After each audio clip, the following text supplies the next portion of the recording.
At the southern edge of Manhattan, two towers once ruled the horizon with the cold authority of a dynasty at its zenith. Each rose 110 stories into the air, each stretched 1,368 feet above the streets below, and for a brief interval, they stood higher than any other buildings on Earth. The Twin Towers were celebrated as the final monumental act of Rockefeller ambition, a pair of silver monoliths proclaiming American power in the language of steel, glass, and money.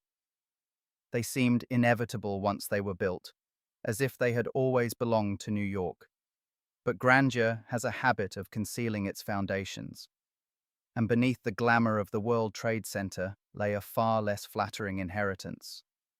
A neighborhood erased, a commercial culture uprooted, and a demonstration of how easily ordinary lives can be sacrificed when prestige, capital, and political influence decide they want the same piece of land. This was not a project raised on vacant ground. It was erected over the remains of a district that had been judged unworthy of remembrance. When the Second World War ended in 1945, the United States entered an age of self-congratulation. Soldiers came home, factories converted, suburbs spread outward, and a nation intoxicated by expansion began to imagine that prosperity would arrive everywhere at once. In many American cities, that illusion held for a while. In Lower Manhattan, it began to crack almost immediately. The old financial district, which had once functioned as the operational heart of American capitalism, was losing its practical advantage. Large companies that had tolerated cramped offices, dark corridors, and aging infrastructure for decades began drifting northward or outward towards suburban campuses in Westchester and Connecticut, where executives could drive instead of commute underground. Parking, tax incentives, newer buildings, more air, more convenience. That was the future. The tight pre-war fabric of downtown Manhattan suddenly looked expensive, inconvenient, and old. By the late 1940s and throughout the 1950s, the migration accelerated. Addresses changed. Headquarters departed. Buildings that had once embodied financial solidity became half-empty shells. Property values softened. The tax base thinned. In the richest city in the country, decline began not with drama, but with paperwork, vacancy, and a slow, humiliating sense that capital had found someplace it preferred to be. The district south of Chambers Street felt this most severely. Much of it had been built for an earlier century, one shaped by carts, docks, warehouses, and narrow commercial lanes rather than automobiles, air conditioning, and modern office systems. The streets were too tight, the buildings too old, the mechanical infrastructure too expensive to retrofit. For businesses with options, leaving made more sense than repairing. Yet in the middle of this urban retreat, there remained one district that was not dying at all. It was busy, noisy, improvised, slightly shabby, and astonishingly alive. It occupied roughly 13 blocks between Cortlandt Street, Liberty Street, Church Street, and West Street, and it was known as Radio Row. Over the course of several decades, Radio Row had grown into the most concentrated electronics market in the United States. It was not elegant. It did not advertise refinement.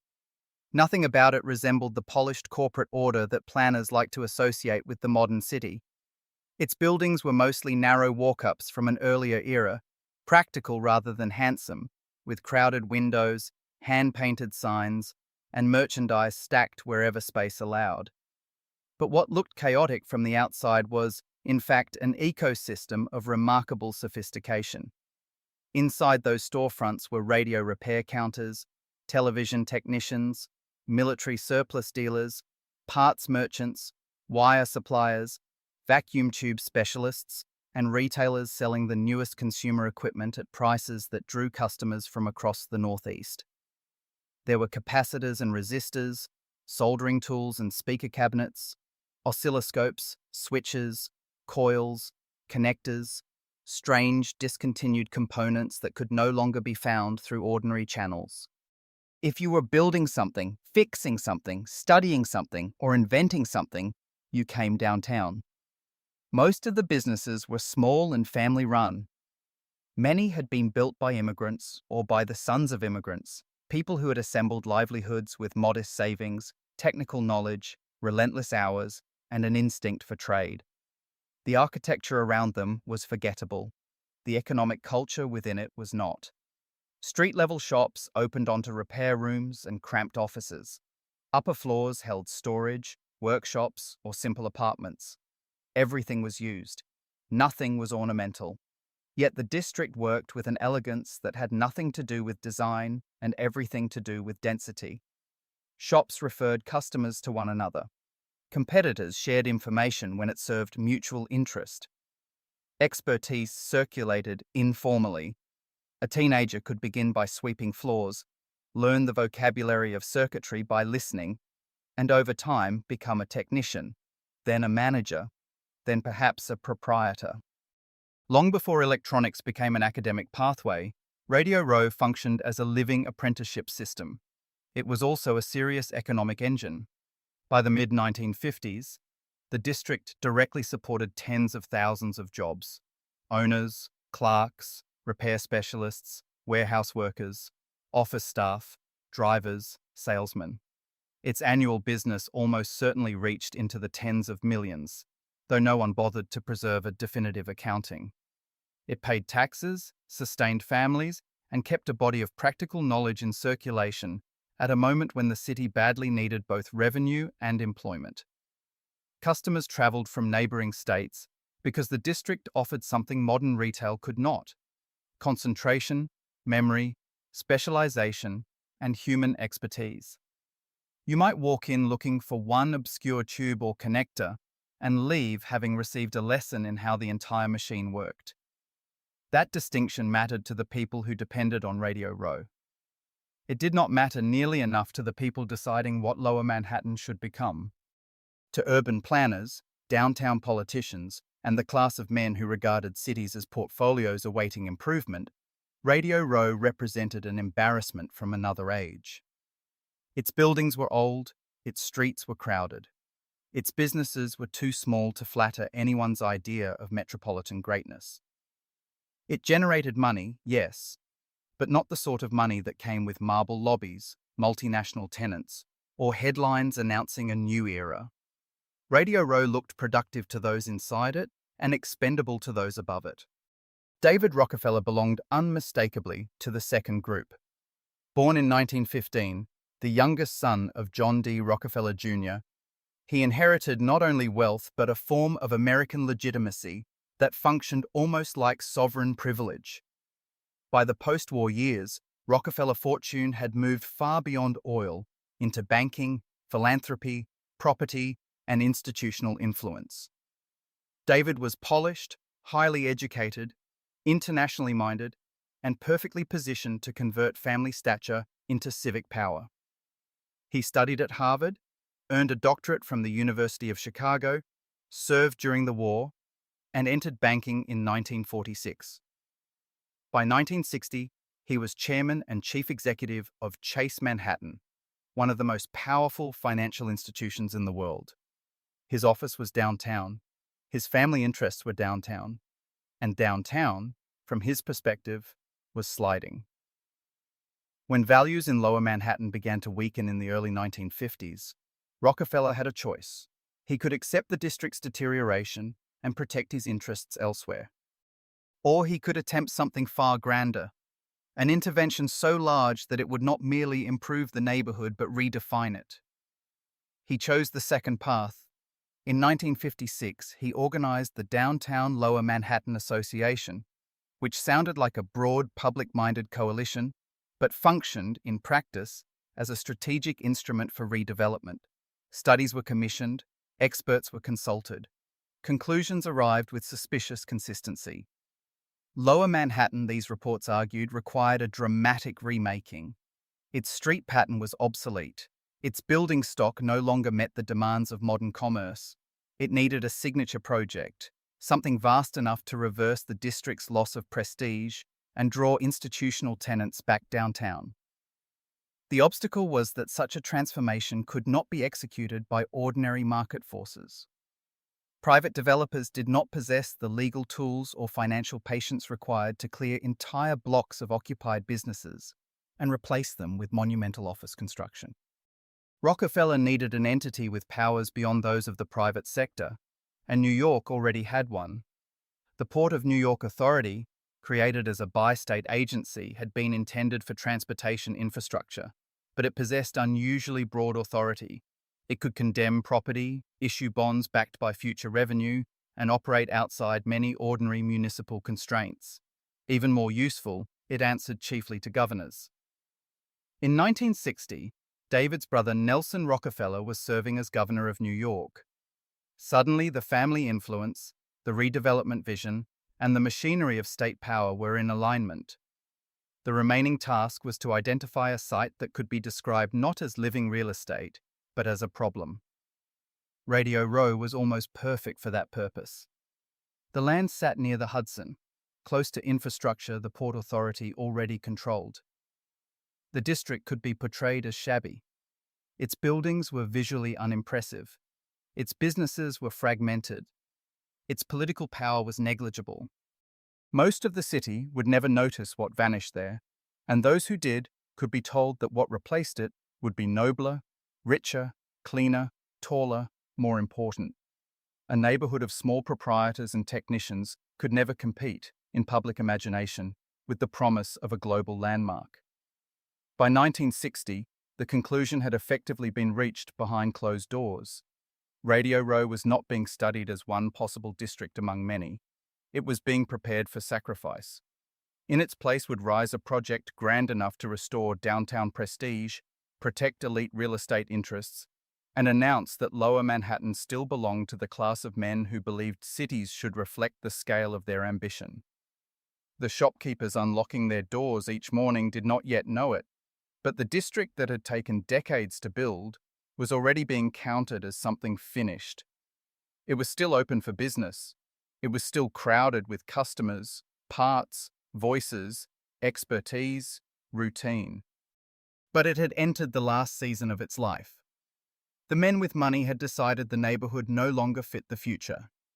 And in New York, that kind of judgment rarely remains theoretical for long. Not for much longer. The men on Cortlandt Street still lifted their metal grates each morning as if routine itself might guarantee permanence. Receipts were sorted. Radios were tested.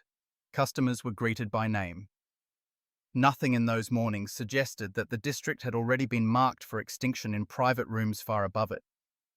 Yet that was precisely what had happened. Before the public ever heard the phrase World Trade Center, before editorials praised a new skyline, before demolition crews rolled downtown with their machinery and warrants, the fate of Radio Row had already begun to harden into policy. The merchants did not know they were living through the final calm of a condemned neighborhood. A few years later, wrecking equipment would take possession of the streets. A commercial world assembled slowly over decades would be told to vanish on a timetable measured not in generations, but in months. The clock still kept time, but the neighborhood had already been quietly transferred from life into strategy elsewhere. The first problem for anyone dreaming of a monumental redevelopment was not architectural at all. It was arithmetic. Lower Manhattan did not offer numbers that invited private confidence. Developers had looked downtown, studied the parcels, calculated acquisition, demolition, remediation, and construction costs, and then declined. To assemble 13 dense blocks of occupied property would require enormous capital before a single foundation was poured.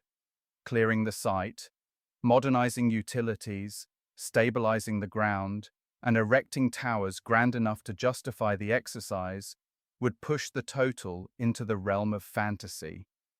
And even if a private syndicate could somehow gather that level of financing, the deeper question remained unresolved. Who was waiting to rent all that space? Corporations were not racing back downtown. They were leaving Manhattan altogether, seduced by suburban campuses, parking lots, newer systems, lower taxes, and the illusion of ease. Betting hundreds of millions on prestige office towers in an unfashionable district was not bold, it was reckless. City Hall could not rescue the idea even if it wanted to.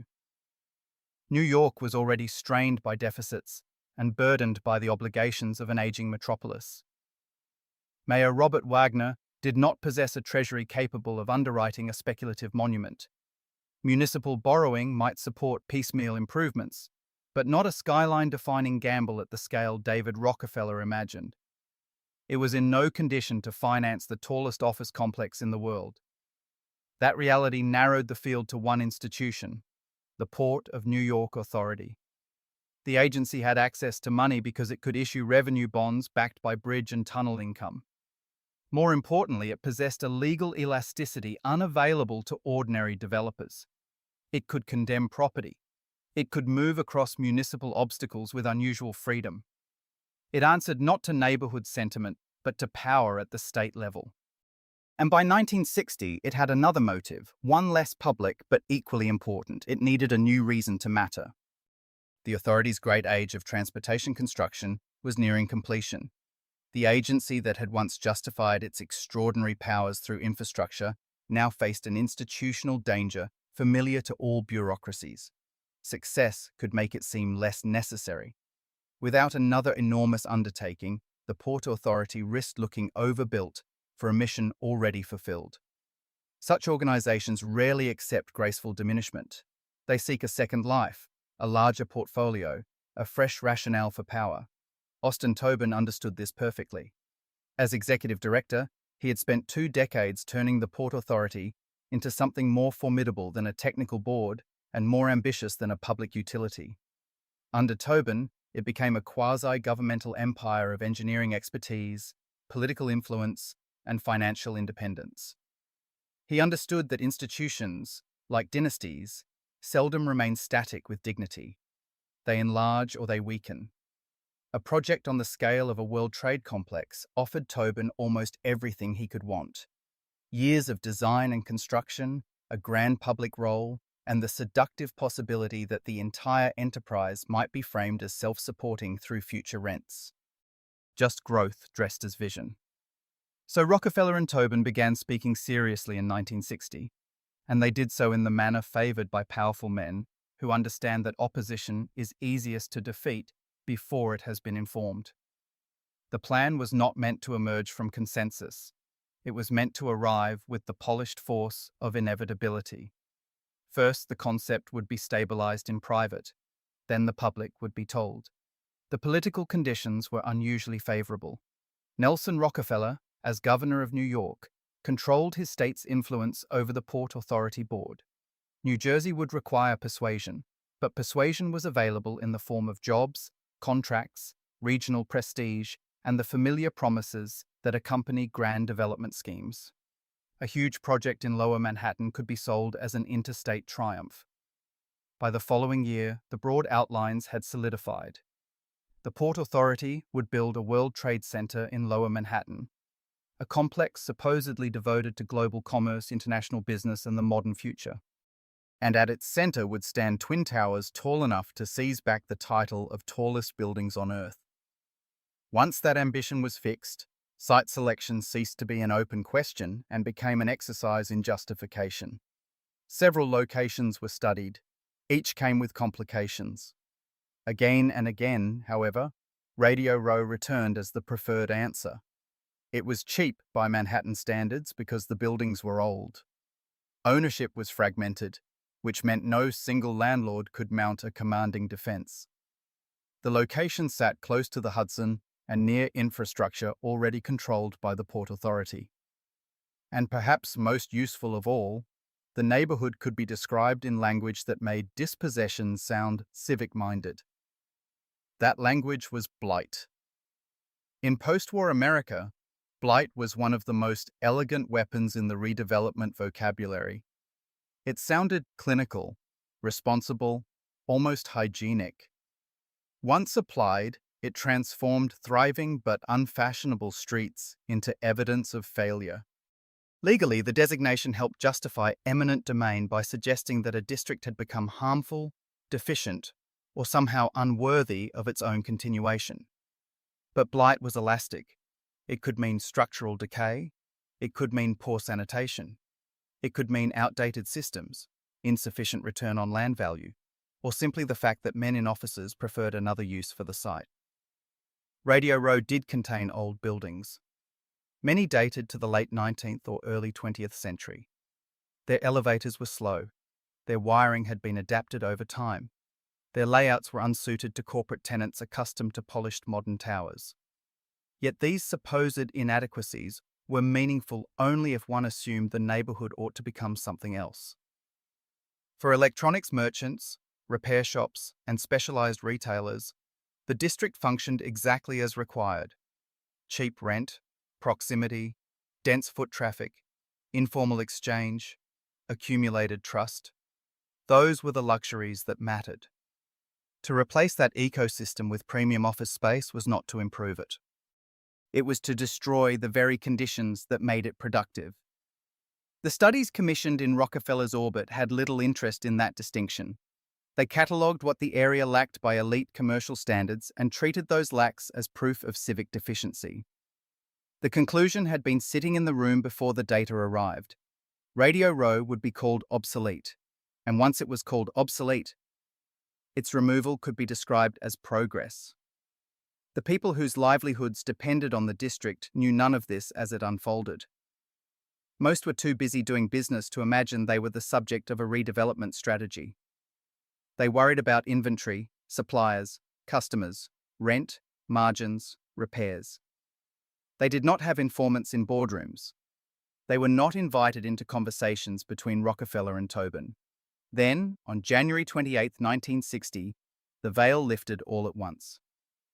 At a joint press conference, the Port Authority and the Downtown Lower Manhattan Association unveiled their proposal. Renderings displayed a gleaming complex dominated by twin towers rising above every existing structure in the city.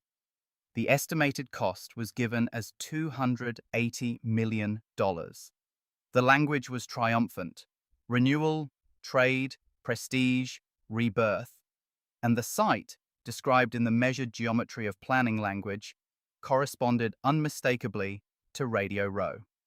The initial press reaction was largely admiring. Newspapers treated the proposal as a bold answer to urban decline. This was the era of urban renewal, when destruction could be sold as cleanliness and loss could be wrapped in the rhetoric of the future. Hundreds of shops would be displaced, yes, but such inconveniences were framed as regrettable details inside a larger and more sophisticated story. Oscar Nadell was one of them. He ran a radio parts business on Cortlandt Street, a place tied not merely to his own labor, but to family history. His father had started it. He had carried it forward. It paid the bills, employed people, and occupied the precise kind of downtown location that made the electronics trade possible. Reading the announcement, he realized the state intended to take the site, assign a value to his life's work, and inform him that relocation was his problem. The authority's great age of transportation construction was nearing completion. The agency that had once justified its extraordinary powers through infrastructure now faced an institutional danger familiar to all bureaucracies. Success could make it seem less necessary. Without another enormous undertaking, the Port Authority risked looking overbuilt for a mission already fulfilled. Such organizations rarely accept graceful diminishment. They seek a second life, a larger portfolio, a fresh rationale for power. Austin Tobin understood this perfectly. As executive director, he had spent 2 decades turning the Port Authority into something more formidable than a technical board and more ambitious than a public utility. Under Tobin, it became a quasi-governmental empire of engineering expertise, political influence, and financial independence. He understood that institutions, like dynasties, seldom remain static with dignity. They enlarge or they weaken. A project on the scale of a World Trade Complex offered Tobin almost everything he could want: years of design and construction, a grand public role, and the seductive possibility that the entire enterprise might be framed as self-supporting through future rents. Just growth dressed as vision. So Rockefeller and Tobin began speaking seriously in 1960, and they did so in the manner favored by powerful men who understand that opposition is easiest to defeat before it has been informed. The plan was not meant to emerge from consensus. It was meant to arrive with the polished force of inevitability. First, the concept would be stabilized in private, then the public would be told. The political conditions were unusually favorable. Nelson Rockefeller, as governor of New York, controlled his state's influence over the Port Authority Board. New Jersey would require persuasion, but persuasion was available in the form of jobs, contracts, regional prestige, and the familiar promises that accompany grand development schemes. A huge project in Lower Manhattan could be sold as an interstate triumph. By the following year, the broad outlines had solidified. The Port Authority would build a World Trade Center in Lower Manhattan, a complex supposedly devoted to global commerce, international business, and the modern future. And at its center would stand twin towers, tall enough to seize back the title of tallest buildings on Earth. Once that ambition was fixed, site selection ceased to be an open question and became an exercise in justification. Several locations were studied. Each came with complications. Again and again, however, Radio Row returned as the preferred answer. It was cheap by Manhattan standards because the buildings were old. Ownership was fragmented, which meant no single landlord could mount a commanding defense. The location sat close to the Hudson, and near infrastructure already controlled by the Port Authority. And perhaps most useful of all, the neighborhood could be described in language that made dispossession sound civic-minded. That language was blight. In post-war America, blight was one of the most elegant weapons in the redevelopment vocabulary. It sounded clinical, responsible, almost hygienic. Once applied, it transformed thriving but unfashionable streets into evidence of failure. Legally, the designation helped justify eminent domain by suggesting that a district had become harmful, deficient, or somehow unworthy of its own continuation. But blight was elastic. It could mean structural decay. It could mean poor sanitation. It could mean outdated systems, insufficient return on land value, or simply the fact that men in offices preferred another use for the site. Radio Row did contain old buildings, many dated to the late 19th or early 20th century. Their elevators were slow. Their wiring had been adapted over time.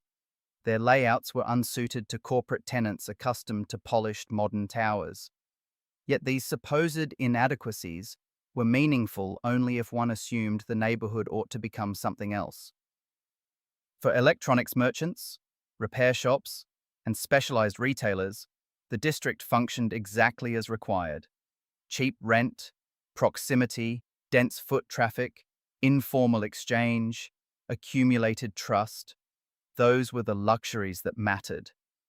To replace that ecosystem with premium office space was not to improve it.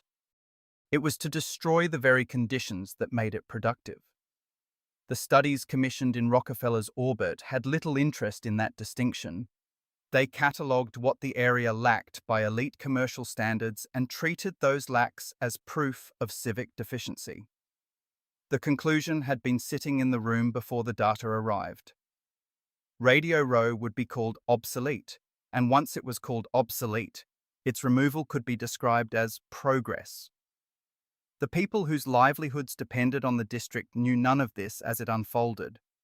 Most were too busy doing business to imagine they were the subject of a redevelopment strategy.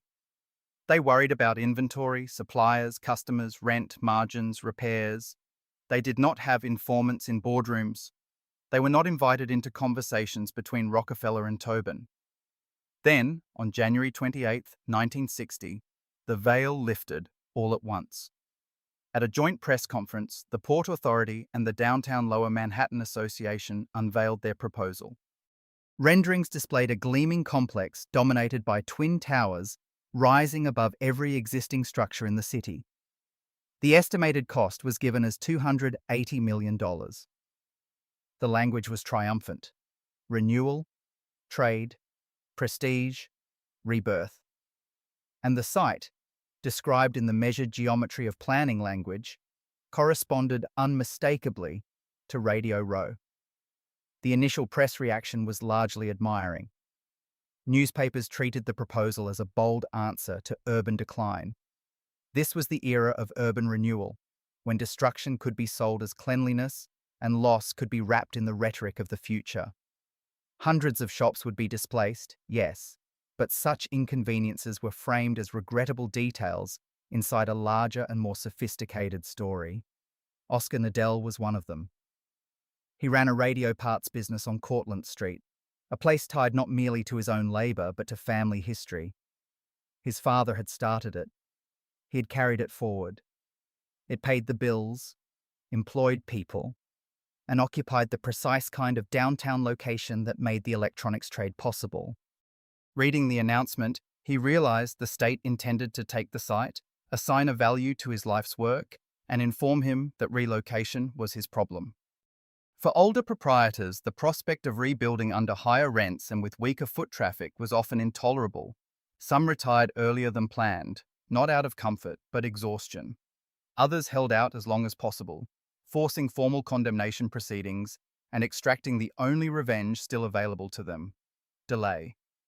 They could not win, but they could make destruction more expensive. The press, meanwhile, grew bored with grief. Once the legal drama lost novelty, coverage shifted toward construction timelines, engineering spectacle, and the glamour of the coming towers. The future photographed better than the people it displaced. Radio Row began to fade from the narrative before it had even vanished from the map, and with every passing month, the moral accounting grew easier for the city to avoid. A tower can be photographed. A plaza can be rendered. A human network of modest shops, informal favors, and accumulated repair knowledge leaves behind no single monument dramatic enough to compete with architectural spectacle. That imbalance favored the developers from the start. Grandeur always arrives with a publicist. Dispossession usually leaves with cardboard boxes. By the time the final storefronts disappeared, the official narrative had become almost complete. What was being built sounded cosmopolitan, strategic, inevitable. What had been destroyed sounded local, cluttered, replaceable. This was the old urban trick in elegant dress: translate power into planning, then translate loss into background noise, for everyone. By 1965, the conclusion was beyond dispute. The district would be razed, the towers would rise. The moral argument had been answered not with persuasion, but with force, time, and fatigue. Then in March 1966, the machines arrived. Demolition began methodically from the eastern edge of the district and moved westward. The work had an industrial efficiency that only sharpened its cruelty. Buildings that had sheltered trade for 70 or 80 years came apart in days. Roof lines collapsed. Walls were breached. Debris was loaded into trucks and hauled away in unromantic procession. Former owners stood across the street in coats and hats, looking at the disassembly of their own histories. Some watched because not watching felt like surrender. Others stayed away because witnessing was too much to bear. Not everyone left voluntarily. A handful of proprietors refused to concede the fiction that normal life had ended. They stayed at their counters, served the remaining customers, answered telephones, and forced the Port Authority to escalate from paperwork to physical removal. Court orders were obtained. Marshals arrived. Possessions were placed on sidewalks. Shops became evidence. Nadell was among the last. He had run his business for 33 years.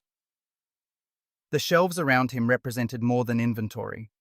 They held habits of judgment, supplier relationships, obscure technical memory, a craft learned over time and made useful to others. When marshals came and told him he had only a couple of hours to remove what he could, the reduction was almost ceremonial. A career was being compressed into whatever would fit in a few boxes and a car trunk. Most of it had to be left behind. Within days, the building was gone. The losses extended far beyond ownership. Every closed store carried workers with it, repair technicians, sales clerks, drivers, office staff, countermen, apprentices. Conservative estimates placed direct employment in the district at around 30,000. Those employees did not receive meaningful compensation for the destruction of the ecosystem that had sustained them. Some followed employers to new spaces, only to find that higher rents and weaker business meant reduced hours or fewer positions. Others simply disappeared into a labour market already shedding industrial and technical opportunity. Mortgages became fragile, education plans were interrupted, retirement receded. Families that had built a foothold through practical skill found that skill detached from the geography that had made it marketable. The damage fell especially hard on immigrant families and African American workers, who had found in Radio Row one of the rare commercial environments where technical competence could outweigh pedigree. The district had not been egalitarian in any idealized sense, but it had allowed entry through knowledge. Once dispersed, that ladder splintered. Through the summer and fall of 1966, the district became a landscape of dust, noise, and vacancy. Blocks disappeared. Salvage crews stripped what could still be sold. The rest was pulverized. No serious effort was made to preserve the district as an object of memory. There was no comprehensive survey, no ceremonial archival project, no dignified reckoning with what was being erased. A few photographs survive. They are fragments of a disappearance. Even the rubble became useful. The debris from hundreds of demolished buildings exceeded early expectations, and disposing of it elsewhere would have been costly. So the remains of Radio Row were pushed into the Hudson, extending Manhattan's shoreline and helping create landfill that would later support another development. In one of those grimly perfect turns common to urban history, the neighborhood destroyed for one grand project became literal ground for the next. What had once been storefronts, workshops, apartments, and memory entered the river as fill. By the end of 1966, the district was gone, and the city had already begun rehearsing the next story. By the standards of the 1960s, there was nothing especially scandalous about pushing ruin into the river. The environmental rules that would later make such disposal unthinkable had not yet acquired real force, and the Port Authority encountered no serious legal barrier when it treated the Hudson as a convenient receptacle for the remains of a condemned district. A few critics objected. They spoke about water quality, about marine life, about the long casual violence cities inflict on their own edges, when expedience dresses itself up as necessity. Their objections dissolved almost as soon as they were voiced. Progress, in those years, was still granted a moral exemption. The debris had to be taken somewhere, and the river was close. Yamasaki suggested that this narrowness had a psychological benefit. He was said to be uncomfortable with heights, and the limited width of the openings, he argued, made the immense elevation feel less terrifying. Whether one reads that as sincere explanation or elegant retrofitting, the result was unmistakable. The towers offered astonishing views filtered through vertical restraint. They were grand from a distance and curiously confining from within. The windows did not open. That was standard for sealed, climate-controlled office buildings of the period, but the implications were profound. Occupants would live by mechanical air, mechanical temperature, mechanical circulation.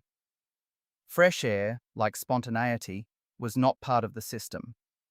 Comfort would be centrally administered. Yamasaki attempted to mitigate this impersonality in the spaces below. He gave the towers a raised plaza, a ceremonial forecourt detached from the ordinary street. There would be fountains, sculpture, paving, trees, restaurants, retail, and vast lobbies designed to suggest brightness and occasion. The aim was to create an experience of arrival, to make entry feel significant rather than merely transactional. In renderings and promotional photographs, the effect was persuasive. The complex looked dignified, cosmopolitan, even serene. But those gestures did not alter the underlying fact that the project was built around concentration on a scale almost without precedent. Each tower was expected to accommodate tens of thousands of workers. The elevator problem alone was extraordinary. Traditional systems would have devoured too much floor space and produced intolerable wait times, so Yamasaki and the engineers embraced the sky lobby concept. Express elevators would carry tenants to transfer floors, where local cars would distribute them upward. It was brilliant logistics. It was also a hint of the building's true nature. These were not simply towers. They were vertical infrastructures of controlled movement. The public language surrounding them, however, was gentler. Yamasaki spoke of proportion, light, grace, and urban dignity. Press materials celebrated international commerce, modernity, and civic aspiration. Executives appeared in renderings as calm inhabitants of a refined corporate future. What disappeared from that narrative was the ground itself. Nothing in the official imagery acknowledged that these polished forms were destined to rise on land being taken from unwilling occupants by governmental force. Radio Row was treated not as a functioning district about to be destroyed, but as an inconvenient prehistory better left unwritten. Whether Yamasaki suppressed this fact knowingly, reluctantly, or simply as a professional reflex is impossible to settle. What matters is that he participated in the transformation of erasure into style. While the architect refined surfaces, the merchants of Radio Row were fighting for survival in court. In 1962, business owners challenged the Port Authority's condemnation powers, arguing that the seizure of their property for a massive office development did not satisfy the constitutional standard of public use. The Port Authority answered with language both strategic and expansive. The World Trade Center, it claimed, would not be merely private real estate. It would serve trade, government, regional development, and the public welfare. The benefits, though diffuse and future-oriented, were described as civic in nature. That was enough. In March 1963, New York's highest court sided with the authority. The judges accepted the proposition that encouraging international commerce justified the taking. The deeper objection, that the state was removing one class of proprietors so another grander class might profit in their place, was left without meaningful remedy. The decision was devastating not because it surprised anyone, but because it formalized what power had already arranged. Once the legal obstacle was removed, condemnation ceased to be a threat and became an administrative process. Appraisers entered the district. Figures were assigned. Lives were translated into columns. The valuations were lawful, orderly, and insulting. Buildings bought years earlier for modest sums were assessed in ways that acknowledged some appreciation while ignoring the actual cost of replacement in Manhattan. More damaging still, the intangible worth of a business, its location, clientele, reputation, routine traffic, specialized credibility, was discounted to the edge of absurdity.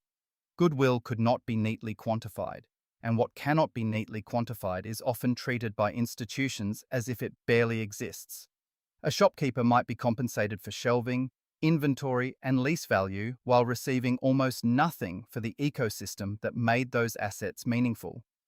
Relocation costs, loss of continuity, disrupted customer habits, and the near impossibility of recreating a dense electronics cluster elsewhere were minimized or dismissed. Oscar Nadell, who had spent decades building his radio parts business on Cortlandt Street, saw the insult clearly. The official number attached to his livelihood bore little relation to what it would cost to move, re-establish, and survive. At 60, starting over was less a business plan than a bureaucratic fantasy imposed by people who would never have tolerated such terms for themselves. He was not alone. Hundreds of proprietors received notices that effectively informed them their life's work had been understood, measured, and priced by strangers who had already decided it was worth less than its destruction. The owners tried to negotiate.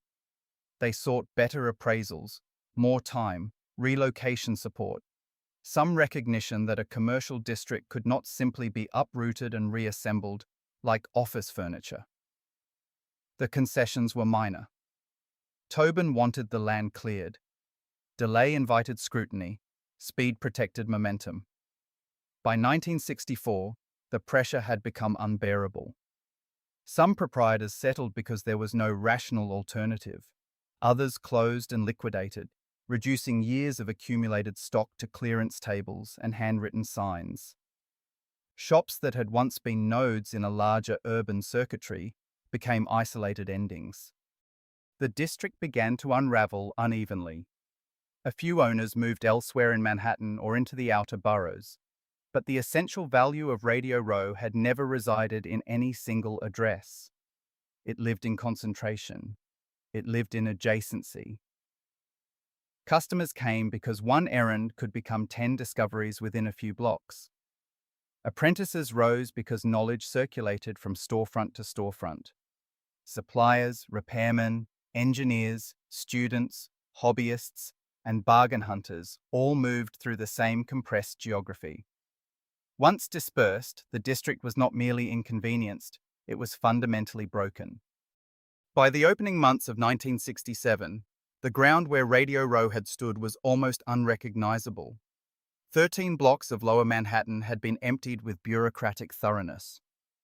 The storefronts were gone. The workshops were gone. The apartments above them were gone.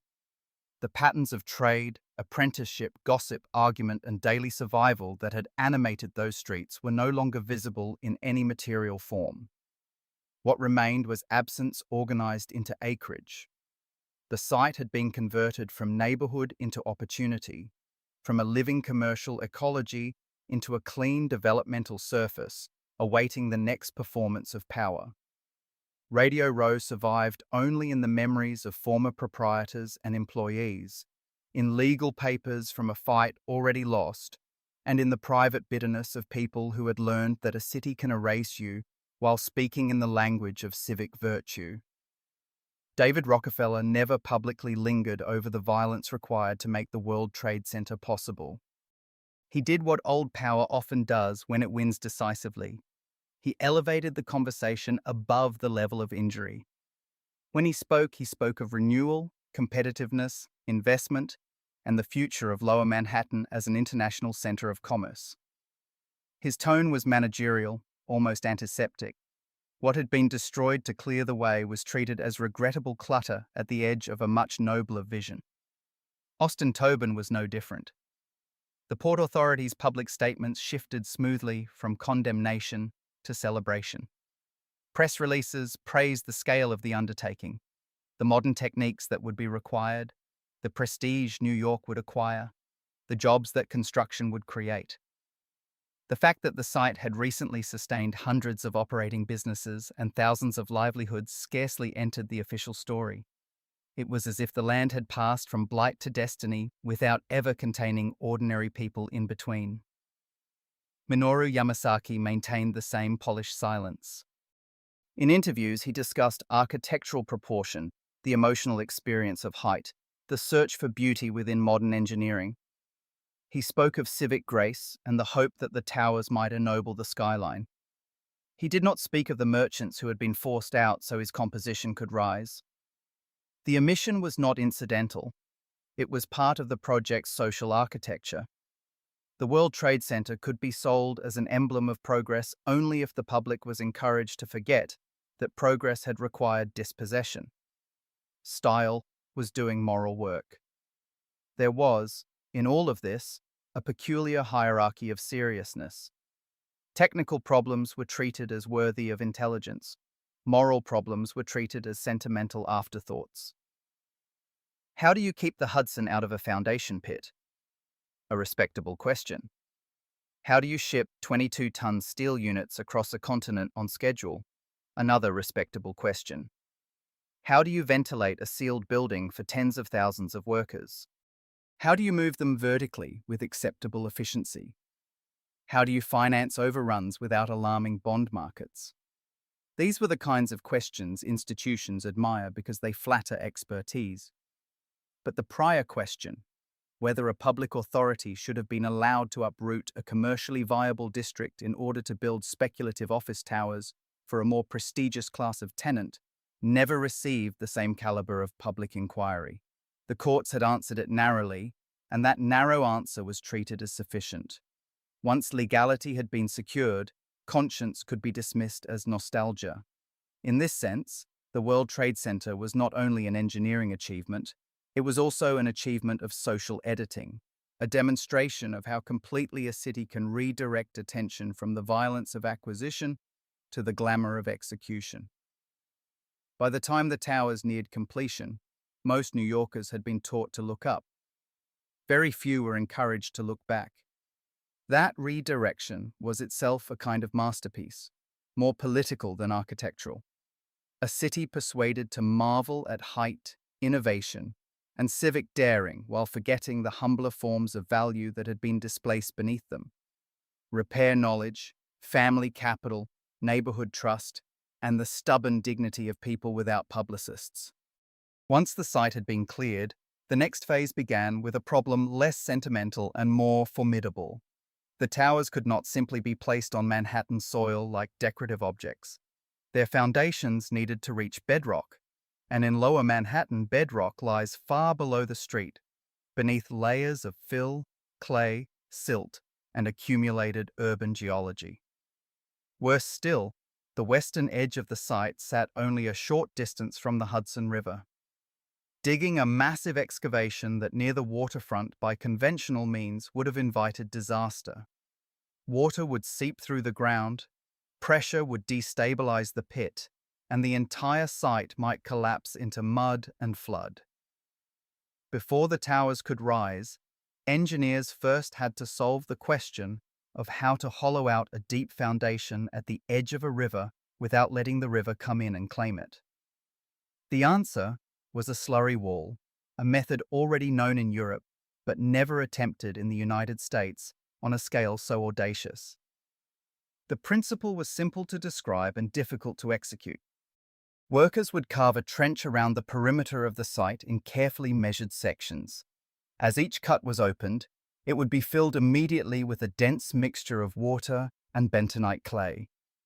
That slurry exerted enough pressure to keep the trench walls from caving in. Once the trench descended to bedrock, steel cages would be lowered into the viscous mixture, and concrete would be pumped in from below. The concrete would displace the slurry, hardening into a continuous underground wall anchored deep into the rock. When complete, that wall would form a watertight collar around the site, allowing the interior to be excavated while holding the Hudson at bay. The idea had the sort of brilliance that modern cities love because it turns peril into spectacle. It also had no margin for carelessness. Construction of the wall began in early 1967 with imported equipment, specialized crews, and a choreography of precision that bordered on ritual. Each section of trench was excavated in increments, monitored constantly, and completed before moving to the next. There was little room for improvisation. A failure in the wall would not merely delay the job, it could compromise the entire enterprise. Newspapers marveled at the ingenuity of the method. Engineers admired it. The Port Authority promoted it as evidence that the World Trade Center was already making history even before its steel entered the sky. In a narrower sense, that was true. Yet even here the pattern held. The most celebrated innovations were those that made the project technically possible, not those that questioned whether it should have happened at all. As the slurry wall enclosed the site, excavation moved inward. The amount of earth removed was staggering, well over 1 million cubic yards of soil, rock, and fill. Day after day, truck after truck carried Manhattan itself toward the waterfront. And just as the broken masonry of Radio Row had been dumped into the Hudson, so too was much of the excavated material pushed into the river to create additional landfill along the western edge. The city was extending its own footprint by feeding its displaced past into the water. Years later, Battery Park City would rise on ground made in part from this process. The logic was bleakly elegant. What had been taken from one neighborhood became the physical basis for another expression of planned prosperity. By late 1968, the excavation had reached its depth. The site was no longer a district but a vast pit, a 16-acre cavity held in place by its subterranean wall, with bedrock exposed below street level, like an opened wound in the island's geology. Now the foundation could begin in earnest. Concrete was poured in enormous quantities. Reinforcement, anchors, and structural mats were laid out with the kind of discipline only very large projects can command. The engineering culture around the site had become almost monastic in its focus. Calculations, tolerances, sequencing, load paths, schedules. Beneath the language of technical mastery was the old urban truth that money can make the impossible look orderly if enough of it is available. Meanwhile, thousands of miles away, the steel that would define the towers was being fabricated in mills in the Pacific Northwest. The structural system chosen for the World Trade Center represented a decisive departure from older skyscraper logic. Traditional towers relied on interior columns distributed through their floors. The World Trade Center would push much of that work to the perimeter. Closely spaced steel columns along the exterior walls would bear most of the structural load, creating the now famous framed tube and leaving broad, open floor plates inside. It was efficient, modern, and well-suited to the kind of flexible corporate tenancy the developers imagined. It was also visually unforgettable. The repetitive verticals gave the facades their severe elegance, that sense of disciplined abstraction which made the towers seem at once delicate and implacable. The prefabricated exterior units were immense, each section composed of multiple columns joined across several stories and weighing roughly 22 tons. Their journey from Western Mills to Lower Manhattan required extraordinary coordination. Rail schedules, shipping windows, cranes, crews, weather, and assembly sequences had to align with near-military precision. The romance of monumental architecture often resides in finished silhouettes. The reality is choreography under pressure. In August 1968, the first steel for Tower 1, the future North Tower, began to rise. Ironworkers guided the prefabricated sections into position with a mixture of courage, experience, and fatalism that high steel has always demanded. Bolts were set. Connections were tightened. The skeleton climbed. From street level, the emerging structure looked at first like an intricate piece of industrial lace. Then it began to dominate the horizon. 6 months later, construction started on Tower 2, the South Tower, staggered partly to manage costs and partly to absorb lessons from the first ascent. The logic was practical. The effect was theatrical. Lower Manhattan was becoming a stage on which steel, ambition, and administrative will were performing in public. The work itself was punishing. Ironworkers operated in winter winds, summer heat, rain, and the unpredictable gusts generated by Manhattan's rivers and canyons. Safety standards that would later become mandatory were uneven, rudimentary, or simply absent. Harnesses were limited. Nets were imperfect.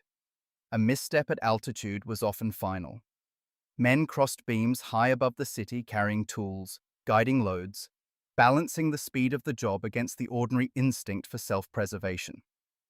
The towers would later be memorialized as symbols, but during construction they were also simply dangerous workplaces where the risks were borne almost entirely by labor.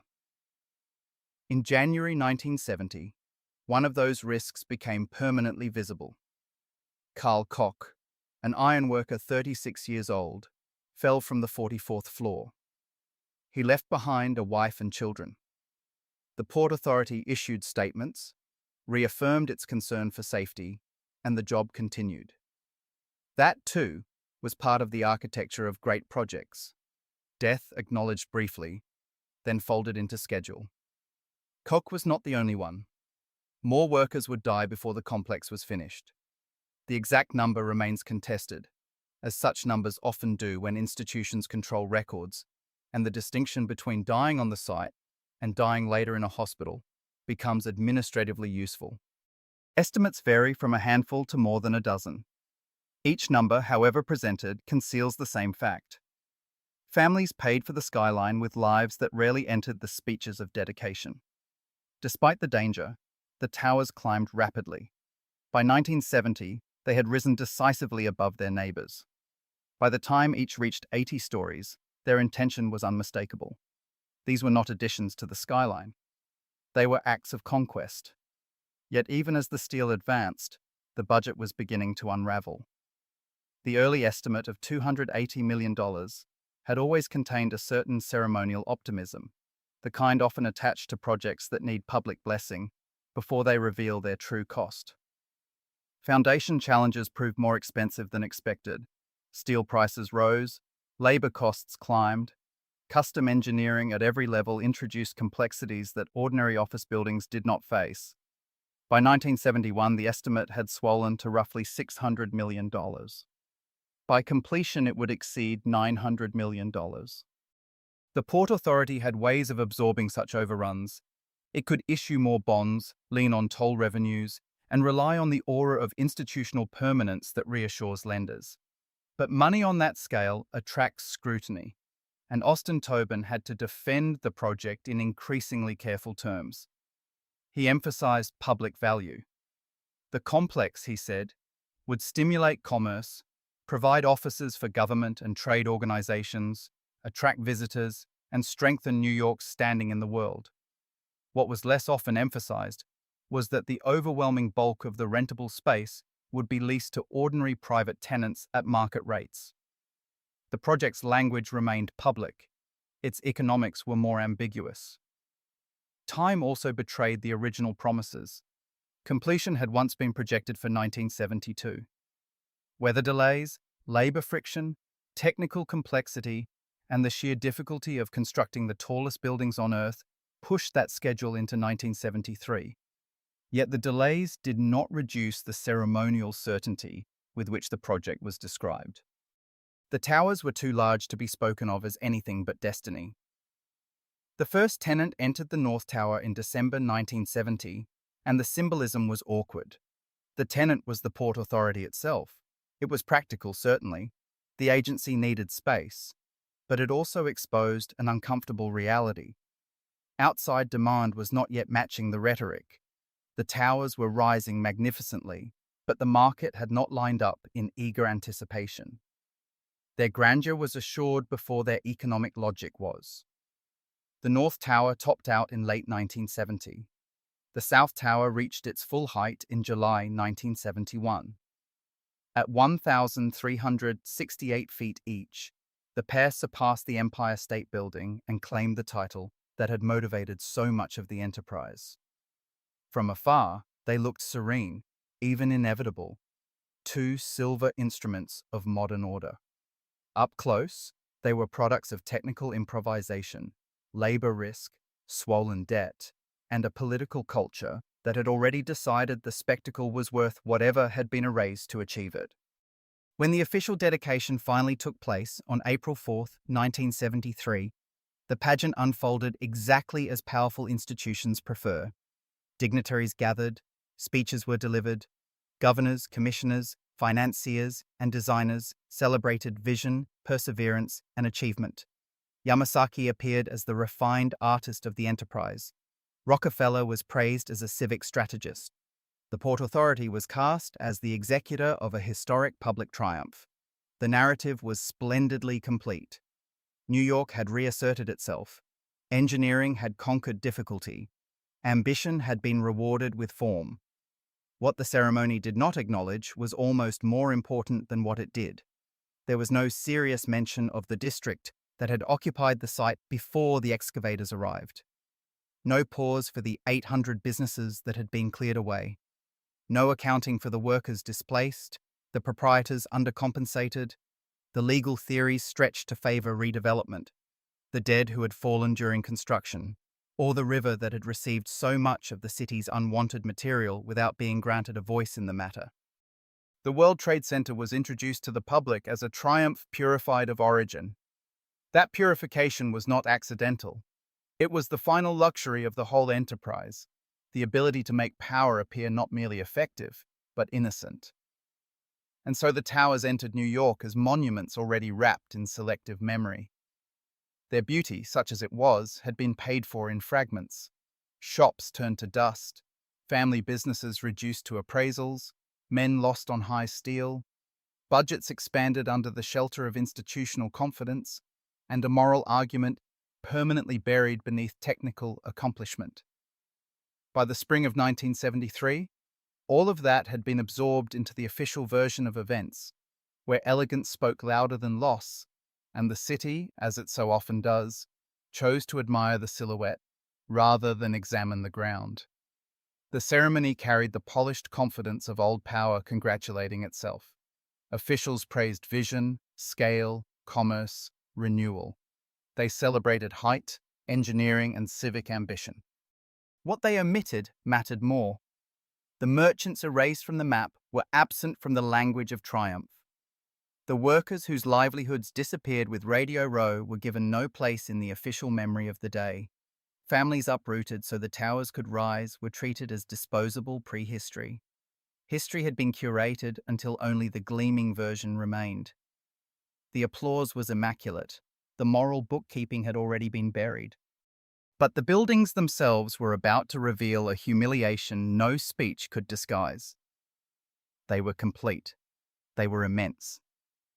They were, briefly, the tallest buildings on Earth. And almost no one wanted to rent them. The problem was commercial. The World Trade Center opened with roughly 10 million square feet of office space, more than many entire cities possessed. Filling it would have been difficult even in a strong market. In the real market of the early 1970s, it verged on fantasy. Lower Manhattan no longer conferred prestige. That power had moved north. Midtown was where status lived now.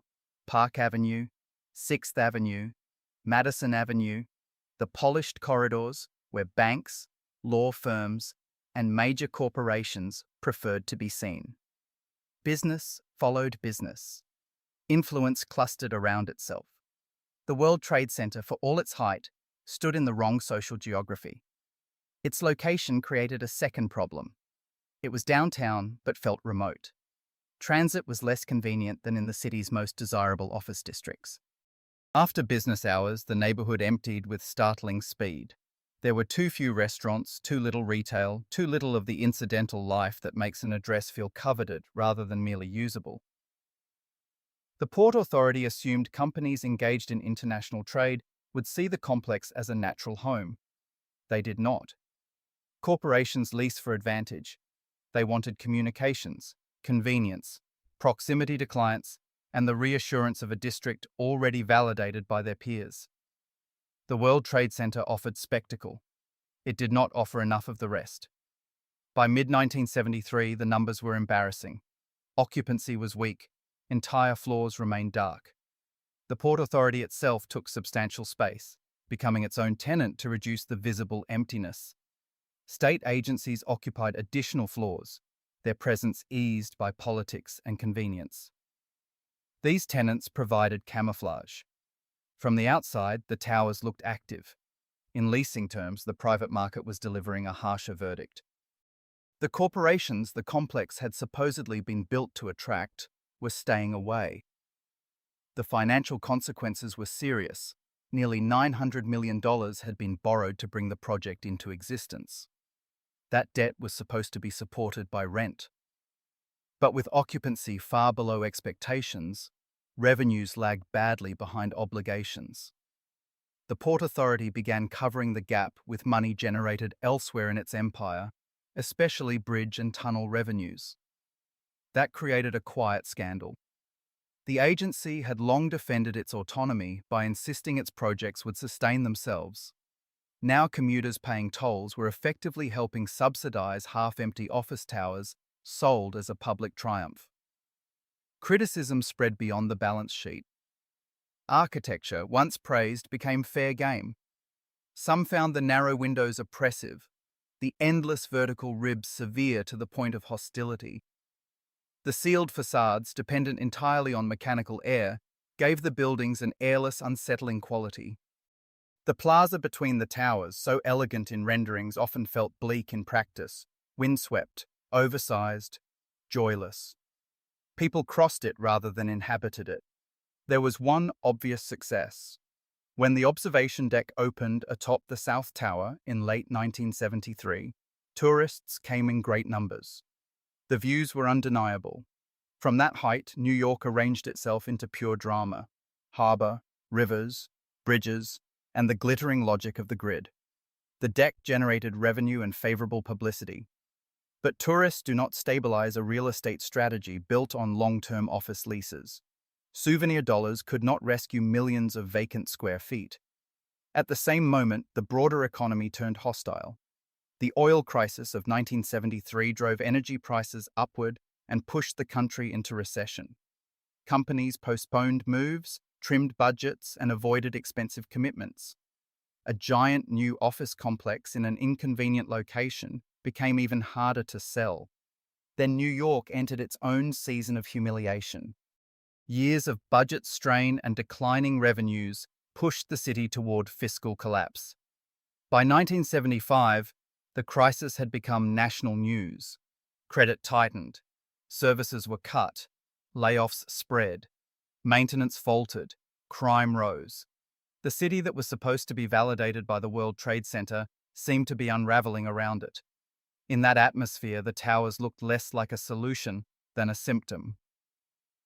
Rockefeller had promoted the project as the answer to Lower Manhattan's decline. Instead, the complex had consumed extraordinary sums, erased a functioning business district, and produced a pair of half-filled monuments requiring subsidy from unrelated infrastructure. Critics who had warned against destroying a viable community for speculative office development felt vindicated. They had been told they were resisting the future. Now the future itself was struggling to make rent. Even the mechanics of operation were punishingly expensive. Climate control for buildings of that size required enormous energy. Elevators demanded constant oversight. Cleaning 10 million square feet was a permanent industrial task. With occupancy below 50% for an extended period, the revenue picture remained bleak. The project survived not because the market had validated it, but because the institution behind it was too large and too invested to let it fail openly. Gradually, almost grudgingly, conditions changed. Reduced rents began attracting tenants who had never been part of the original dream. Smaller firms came in because the space was available and the price had softened. Government agencies expanded. Financial companies that could not afford Midtown but still wanted a Manhattan address took floors downtown. By the late 1970s, the complex was filling not with the elite international trade community once used to justify it, but with businesses making ordinary calculations about cost. That shift saved the towers from becoming a total financial embarrassment, but it also exposed the fiction at the center of the original promise. By 1980, occupancy had climbed to roughly three-quarters full. The Port Authority still relied partly on other revenue streams, but the bleeding had slowed. Optimists suggested the project might eventually support itself. The observation deck remained popular. Photographers began using the towers as visual shorthand for New York. Films placed them in establishing shots. Familiarity started doing what planning could not. The buildings were becoming accepted simply because they were there. But acceptance is not absolution. The towers did not become innocent because the skyline adjusted to them. They still stood on ground cleared by coercion. They still embodied a redevelopment strategy that had promised elite transformation and delivered, instead, a long and expensive improvisation.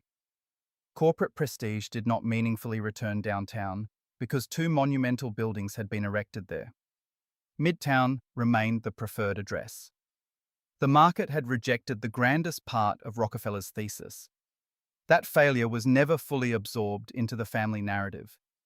When David Rockefeller later reflected on the project, he defended it selectively and elegantly, with a preference for outcomes that flattered intention. The displaced merchants, the years of weak leasing, the hidden subsidies, the public embarrassment, all of it receded behind the easier image of monumental achievement. And yet something unexpected was happening. The towers were still standing. More tenants were arriving. Tourists kept coming. Cameras loved their severity. The public, which had not rushed to rent them, was beginning to do something else entirely. It was beginning to mythologize them. What had started as a troubled real estate gamble was slowly hardening into something more powerful and less rational. The towers were no longer merely buildings, they were becoming symbols. As the 1970s receded and the 1980s took hold, the Twin Towers underwent the quiet transformation that rescues many controversial buildings from ridicule. They survived long enough to become familiar. What had entered New York as an overbuilt wager, mocked for empty floors and cold grandeur, gradually stopped feeling provisional. No brilliant civic rebranding achieved this. No inspired marketing campaign redeemed them.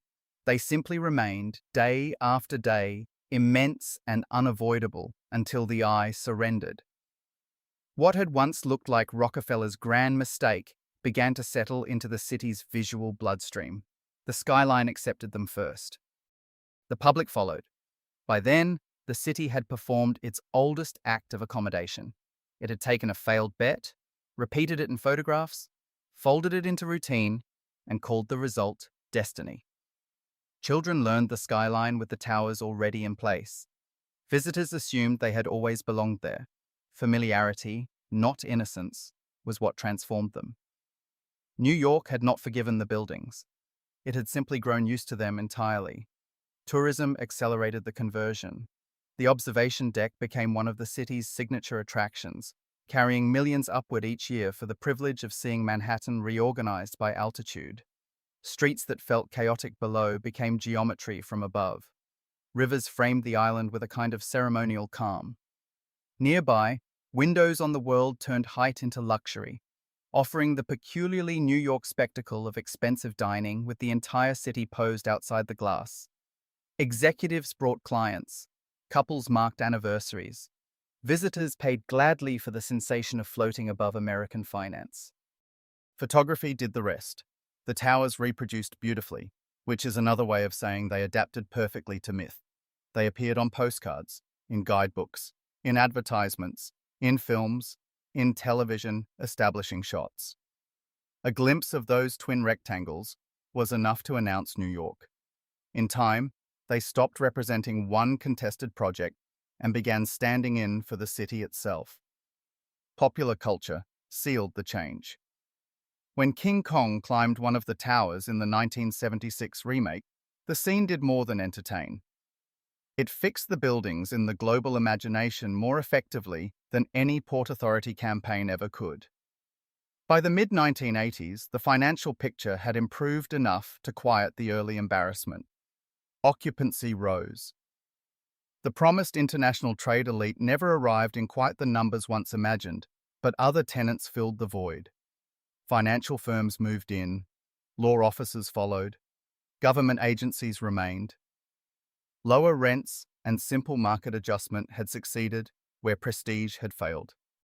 The towers were no longer a glamorous cure for downtown decline. They were functioning office buildings, which in real estate is often victory enough. The plaza developed its own routines, though never exactly warmth. It remained austere, windy, and oversized. Yet office workers ate lunch there in decent weather, performers worked the crowd, and the great bronze sphere became a meeting point. Above it all, windows on the world offered a different ritual, where deals, celebrations, and expensive evenings unfolded against a horizon of water and light. But the towers never held a single meaning. To admirers, they embodied American ambition at its most unapologetic. Vast, efficient, and technically supreme. To critics, they remained monuments to excess, built on the destruction of smaller lives and the exercise of state power on behalf of wealthier interests. Radio Row had disappeared from the landscape, but not entirely from moral memory. Then, in February 1993, symbolism became vulnerability. A truck bomb detonated beneath the North Tower, killing 6 people and injuring more than 1,000. Smoke spread, stairwells filled, tens of thousands began the long descent through darkened corridors. The attack exposed what magnificence had concealed. A structure designed to awe could also become a trap. The height that made the towers iconic made escape punishingly slow. Their fame had given them another kind of value. They were not merely buildings now, they were targets. Afterward, barriers went up, access tightened, and officials assured the public that the complex was secure. Workers returned. Tourists returned. The elevators kept rising. Outwardly, normal life resumed. But the bombing altered the towers permanently. They were no longer just symbols of power. They were symbols made vulnerable by their own prominence. By the 1990s, the World Trade Center had finally become what its creators had promised, though only after years of embarrassment, subsidy, and quiet revision. The office floors were largely full. Rents were healthy. The observation deck and windows on the world had matured into reliable sources of prestige and income. What had begun as an overreaching act of urban ambition had, at last, become a functioning machine of commerce. The Port Authority was no longer defending a wounded symbol. It was operating a profitable landmark. More importantly, the towers had crossed the invisible line between controversy and belonging. People who worked there every day developed loyalties that had little to do with politics or planning. They knew the lobbies, the elevators, the weather at height, the particular light that spread across the harbour in late afternoon. The buildings entered ordinary life, and that is how cities forgive. By then, the skyline had adjusted itself around them. New towers had risen elsewhere, but none displaced their authority. Seen from the water, from the highways, from the outer boroughs, they still announced Manhattan before anything else. By 2000, they had stood for 27 years. A generation had come of age, assuming they were permanent. Children born after their completion had no memory of the district erased to make room for them. Radio Row had faded into archival obscurity and private recollection. The Rockefeller role had also receded. Nelson was long dead. David had become an elderly statesman of finance rather than the driving force behind a controversial redevelopment gamble. The institutions that engineered the clearance of downtown's old commercial fabric belonged, for most people, to another era. What remained visible were the towers themselves. They were profitable by then, though never simple. The debt had been restructured, maintenance remained immense, and Yamasaki's austere masterpiece had become his defining work, despite the tension it posed with his own gentler ideals. He died before the building's final meaning was fixed. Then came the morning that fixed it forever.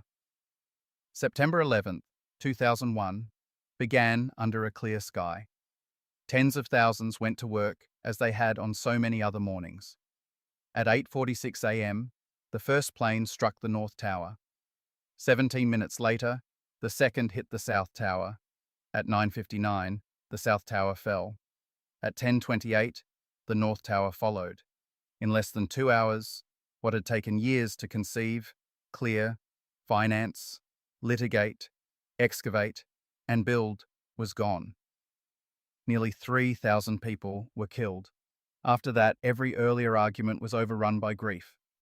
The towers ceased to be contested office buildings and became sacred absence. The site was transformed into memorial ground. Reflecting pools now occupy the footprints where the towers once stood, and bronze panels carry the names of the dead. Visitors arrive not to admire ambition, but to mourn. When One World Trade Center opened in 2014, rising 1,776 feet into the sky, it did so as a different kind of monument. Not innocence restored, but endurance made architectural. Radio Row does not appear in the language of remembrance. It is absent from the plaques, absent from the guided grief, absent from the official story told to visitors who stand at the pools and look into the water. The 800 businesses erased to clear the site left no sanctioned inscription. No bronze marker names the merchants who built lives there. No formal tribute recalls Oscar Nadell or the other proprietors who watched decades of labor reduced to appraisals, eviction notices, and rubble. Their disappearance survives mostly in footnotes, scattered archives, and the memories of people now largely gone themselves. When David Rockefeller died in 2017, the public record treated him as America often treats its patricians, with admiration polished by distance. He was praised for philanthropy, diplomacy, stewardship, and the disciplined grandeur of his civic influence. The World Trade Center was cited as part of that legacy. The means by which the project was made possible, the condemned district, the coerced removals, the legal elasticity, the private gain shielded by public language, received little serious attention. That silence is not accidental. Power prefers monuments to methods. And so, the oldest question raised by Radio Row was never truly settled. It was answered in court, yes, but not in conscience. A government authority was permitted to take functioning businesses from one group of people so that a more prestigious future might be built for another. The law accepted that logic. The city embraced its result. But permission is not the same thing as moral vindication. The towers stood for only 28 years, yet in that brief span they passed through several identities. They began as a controversial gamble, became a familiar part of daily life, and ended as sacred absence. After September 11th, their destruction overwhelmed every earlier argument. Grief consecrated the site. Memory narrowed. The darker story of origin was folded beneath the larger and undeniably tragic story of loss. Now the Rockefeller empire that imagined those towers has faded into history. The neighborhood it replaced has faded even further.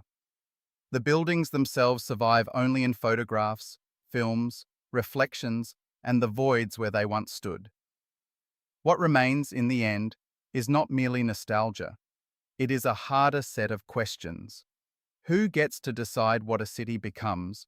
Whose lives are judged expendable in the process? And whether magnificence can ever fully cleanse the methods that created it?